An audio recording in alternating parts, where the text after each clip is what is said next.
જનેતા માં શક્તિ જેઓએ એક જ રાતમાં 2300 ગામના તોરણ બાંધીને ઝાલાવાડીઓને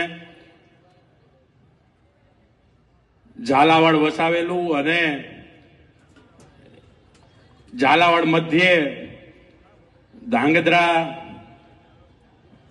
ગ્રીન ચોક ખાતે દાદા હરપાલ દેવની પ્રતિમાએ આજે આપણે સૌ લોક અસ્મિતાની લડાઈમાં એકત્રિત થયા છીએ। સાથે ધાંગધ્રાવાસીઓનો 18 વરણનો ખૂબ ખૂબ આભાર। મારી સાથે 3 વાર બોલજો હરપાલ દાદાની જય। હરપાલ દેવની, હરપાલ દેવની, હરપાલ દેવની।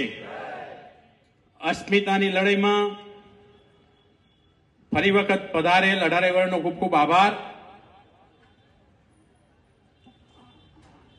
ઇતિહાસ સાક્ષી છે, જ્યારે જ્યારે બેન દીકરીઓ પર ક્યાંય આંગળી ઉડાડવામાં આવી છે ત્યારે કુળદેવી અને સહાયક દેવી અથવા તો ચારણ જગદંબાઈઓના આશીર્વાદ લઈને ગમે એવી શક્તિવાન ફોજ હોય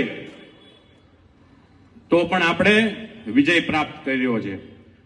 ત્યારે એ જ રીતે આજે આ લડતમાં આ 21મી સદીમાં આપણે એ જ માધ્યમથી આગળ વધ્યા છીએ। ઝાલાની જનેતા, ઝાલાવાડની જનેતા ના માના ધામાના ધામથી રથનું આજ ધાંગધ્રા આગમન થયું છે। તો આપ સૌ લોક જોઈ રહ્યા છો કે 21મી સદીમાં પણ આપણે એ જ માધ્યમ પર ચાલીએ છીએ। તો હું આ માધ્યમથી પક્ષને જણાવવા માંગુ છું, શાસક પક્ષને, કે તમે તમારા હાઈકમાન્ડ પર ચાલતા હોય તો અમારે પણ હાઈકમાન્ડ છે। અમારું હાઈકમાન્ડ અમારી ભગવતી છે અને જ્યારે જ્યારે અમારી નાક પર આંગળી મૂકવામાં આવી છે ત્યારે અમે દેવી શક્તિના આશીર્વાદથી વિજય પ્રાપ્ત થયા છીએ।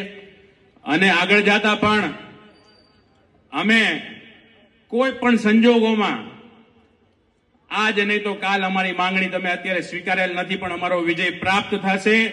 એ ધાંગધ્રાની ધરતી પરથી હરપાલ દાદાની સાક્ષી આપ લોકોને જણાવું છું। કોઈ પણ પરિસ્થિતિમાં પણ હવે લોકશાહીની ઢબે ચૂંટણીને આપણે જે અવસર આવશે એમાં આ લોકોને હરાવવા માટે આમનો જે ઘમંડ છે તે ઉતારવા માટે આપણી પાસે એક જ શસ્ત્ર છે, વોટ બેંક। તો તે માધ્યમથી આપણે ચૂંટણીના અવસરનો પૂરેપૂરો સદુપયોગ કરીને આ લડતને જીતમાં સાબિત કરીએ। એક કહેવત છે કે આપણે ત્યાં કોઈ સાધુ સંત અથવા તો કોઈ ફકીર આપણે ત્યાં કઈ શીખ લેવા માંગવા આવ્યા હોય ત્યારે આપણે એમને જે કઈ ભેટ સ્વરૂપે આપેલું હોય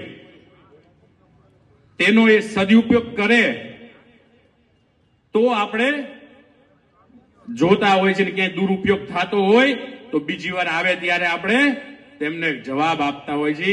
એટલે હું શું કહેવા માંગુ છું આપ સમજી શકો છો।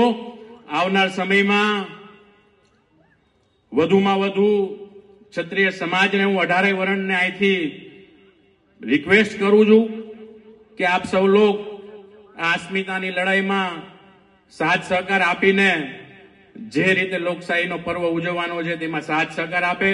ફરી વખત ધાંગધ્રાની તમામ 18 વરણની જનતાનો હું અહીંથી ખૂબ ખૂબ આભાર વ્યક્ત કરું છું। સમાજના નાના મોટા ભાઈઓ, માતાઓ, બહેનો, વડીલોનો પણ ખૂબ ખૂબ આભાર। જય માતાજી, ભારત માતા કી। એક વાર એક બીજી નાની વાત છે, કહી દઉં, માતાજીની છે। લેલાજીની લાજ રાખવા ચરાડવાથી રાજબાઈમાં દિલ્હી ગયા હતા। આ જ પરિસ્થિતિ હતી કે માતાજીએ વચન આપેલું હતું કે મને 3 સાથ પાડજે એટલે હું આવીશ. 3 સાથ પાડ્યા. જ્યારે પરિસ્થિતિ હતી ત્યારે પણ એક સ્વાભિમાનનો જ સવાલ હતો. 3 સાથ પાડ્યા અને માતાજી દિલ્હીમાં ડોલીમાં બેસીને ગયા, સિંહણ રૂપ ધારણ કરેલું. તો આજની પણ એ જ લડાઈ છે સ્વાભિમાનની, મા બેન બેટીની. તો એકવાર મારી સાથે બોલજો, હું બોલીશ આવજે રાજલ ઉદાની. આપ પણ 2 હાથ ઉપર કરીને મુઠ્ઠી ખુલ્લી રાખીને બોલજો આવજે રાજલ ઉદાની, આવજે રાજલ ઉદાની, રાજલ ઉદાની, આવજે રાજલ ઉદાની, રાજલ ઉદાની, આવજે રાજલ ઉદાની, રાજલ ઉદાની. જય માતા, રાજલ ઉદાની, જય માતા.